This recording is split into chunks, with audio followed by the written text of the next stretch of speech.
안녕하세요. 줄리엣입니다. 즐거운 추석입니다. 여러분들 송편 많이 드시고 맛있는 음식 체하지 않게 꼭꼭 씹어 드세요. 제가 어제 체했거든요. 네, 오늘은 제가 지난 시간에 이야기한 주제에 대해서 조심스럽게 이야기해 보도록 할게요. 왜 연애 기간이 길더라도 결혼 기간이 길더라도 남자에 대해서 여자에 대해서 알 수 없는지, 또 미국에 오래 산다고 해도 미국 사람에 대해서 미국 문화에 대해서 다 알 수는 없는지에 대한 그 제가 생각하는 것을 여러 가지 일예로 들어서 말씀을 드리려고 합니다. 첫째로 이성에 대해서 우리가 오랜 기간 교제한다고 결혼한다고 알 수 없는 게 왜 우리가 상담가를 찾아가죠? 왜 또 성 전문가나 아니면 문제가 생겼을 때 심리치료사나 가정 그 상담사를 찾아가죠? 우리가 전문가가 아니기 때문입니다. 공부하지 않기 때문에, 무지하기 때문에 남녀 간의 갈등이 있고 그 사람의 마음을 이해하는 것이나 대화법이 다른데 또 받아들이는 방식도 다릅니다. 연애할 때는 비슷하다고 생각하지만 실제로 결혼 생활을 하면서 24시간 같이 지내보면 내가 가졌던 생각은 환상과 공상이 더 많았다는 것도 알게 되고요. 또 남자의 실체, 여자의 실체에 대해서도 또 사람 인간에 대해서도 굉장히 많이 배우게 되는데요.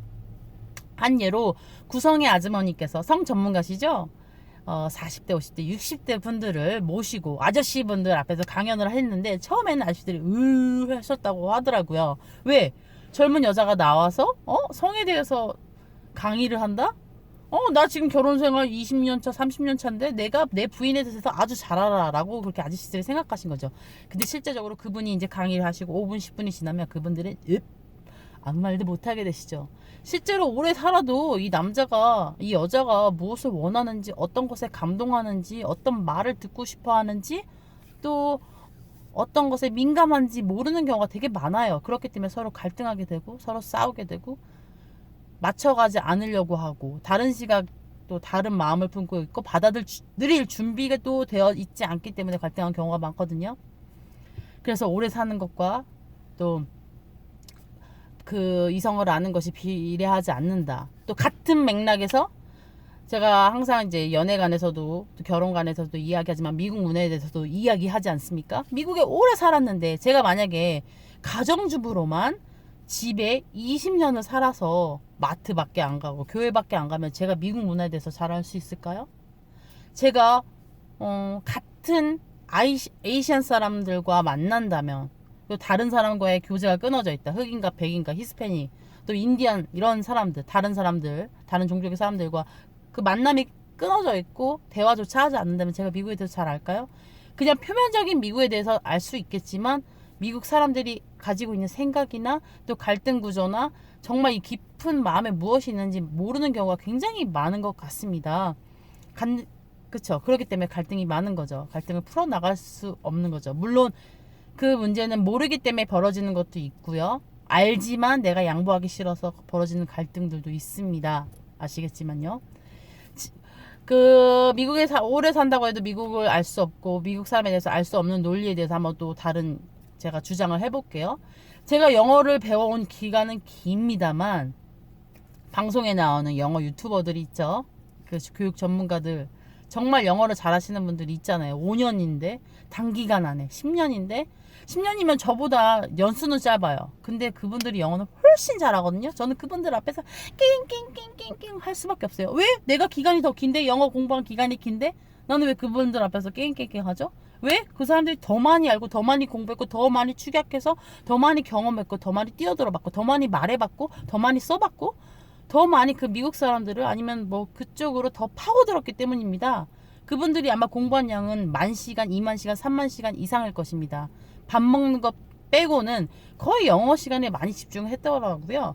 그래서 우리가 어렸을 때부터 영어를 배워왔지만 그분들이 더 영어를 잘하는 경우가 있더라고요. 더 집약해서 축약해서. 제가 가야금도 오래 배웠거든요.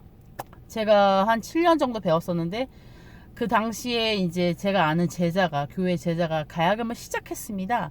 근데 지금은 그 친구가 훨씬 잘해요. 연수는 비슷하지만 왜?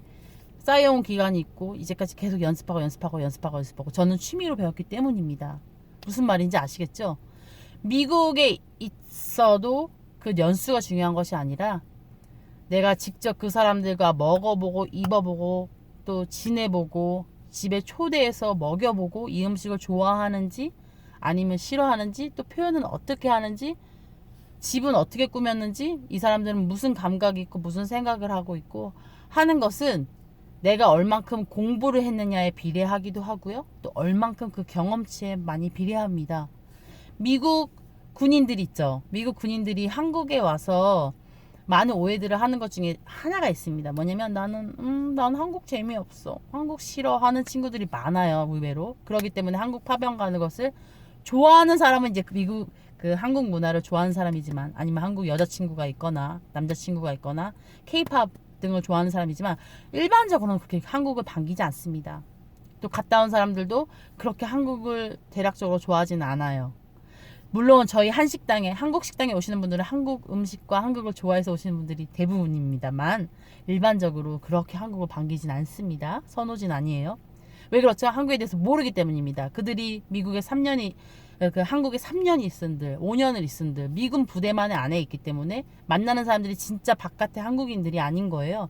미군 부대 일하시는 분들은 사고나 또 말하는 거나 어투나 또 그쪽이 굉장히 미국화 되신 분들이 많습니다. 시스템적으로 그렇게 돼 있기도 하고요. 또 계속 부딪히는 게 미국 사람이고 미군이기 때문에 그렇게 또 접근 방식이 그렇게 될 수밖에 없죠. 근데 그분들이 정말 그냥 소백이 한국인들하고는 또 다르잖아요. 한국 문화하고는 다르잖아요. 한국이 재미없다는 친구들에 대해서 저희 남편은 그렇게 반박을 합니다. 야, 너 도봉산 가봤어? 남산 가봤어? 어? 대둔산 가봤어? 북한산 가봤어? 남한산성 가봤어? 너 안 가봤잖아. 근데 어떻게 네가 한국에 대해서 잘 알아? 네가 뭐 한국에 대해서 안다는 거야. 네, 그런 논리죠.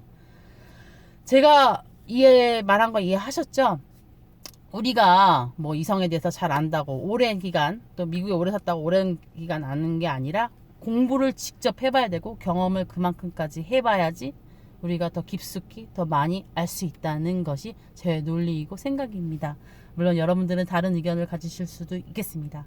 네, 여러분 의견 환영하도록 네, 할 거고요. 네, 많이 소통했으면 좋겠고 저랑 다른 의견을 가지신 분들도 예쁘게 봐주세요. 오늘 이야기 감사합니다. 그럼 형통하시고 다음 시간에 또 봬요. 그럼 바이바이. 감사해요. 바이바이. 해피 추석.